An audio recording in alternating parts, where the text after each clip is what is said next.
Good morning, all of you. I hope you are good and well. आपको सभी को होली की हार्दिक शुभकामनाएं। मैं आपके सामने एक पॉइंट रखना चाहता हूँ। मेरा जो कंटेंट है वो क्या है कि एक स्पेशल इकोनॉमिक जोन को गवर्नमेंट ने जो मान्यता दे रखी है कि वो इतना रोजगार पैदा करता है या फिर ऐसा कुछ है।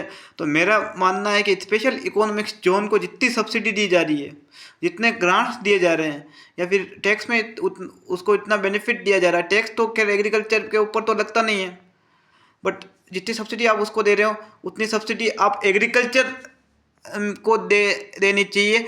और स्टार्टअप में भी, स्पेशल इकोनॉमिक्स जोन में भी कुछ एक फर्म और कंपनियों को ही ये बढ़ावा मिल रहा है या फिर उनको ही सब्सिडी मिल रही है।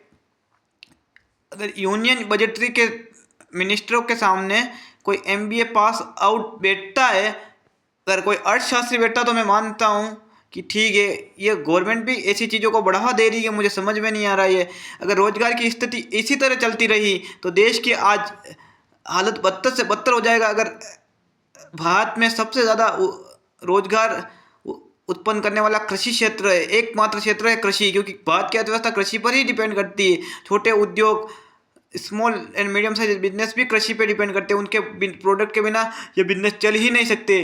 बैकबोन है एग्रीकल्चर तो भारत में। बट ये कुछ इसी समय से, जब से सरकारें चेंज हुई है या फिर कॉरपोरेट सेक्टर अभी भारत में 8-10 साल से हावी है हो गया है, तो मेरा मानना है कि अडानी के समूह और कंसल्टेंटों को बहुत काफ़ी हेल्प की जा रही है इस बिजनेसेस में। और उनके जो जिससे के कंसल्टेंट के भी पैसे बढ़ते जा रहे हैं और उनकी कंपनियां ग्रो कर रही है। बट बाद में स्पेशल इकोनॉमिक जोन में भी बात को अगर इन्वेस्ट करना है तो स्पेशल इकोनॉमिक जोन में सभी कंपनियों को बढ़ावा, जो जितने भी स्पेशल इकोनॉमिक्स की जोन की कंपनीज है, कंसल्टेंसी फर्म है, उन सभी को बढ़ावा मिलना चाहिए। सिर्फ एक मोनोपोली किसी की बिजनेस के ऊपर कोई ना कर पाए, ऐसा प्रयास भारत सरकार के द्वारा करना चाहिए। पर ऐसा नहीं हो पा रहा है, जिससे कुछ एक लोगों को ज़्यादा बेनिफिट हो रहा है। मैं नाम नहीं ले सकता, बट मैं आपको ये बता रहा हूँ कि स्पेशल इकोनॉमिक्स जोन में अभी अभी भी कोई इन्वेस्टमेंट सबमिट हो रहे हैं,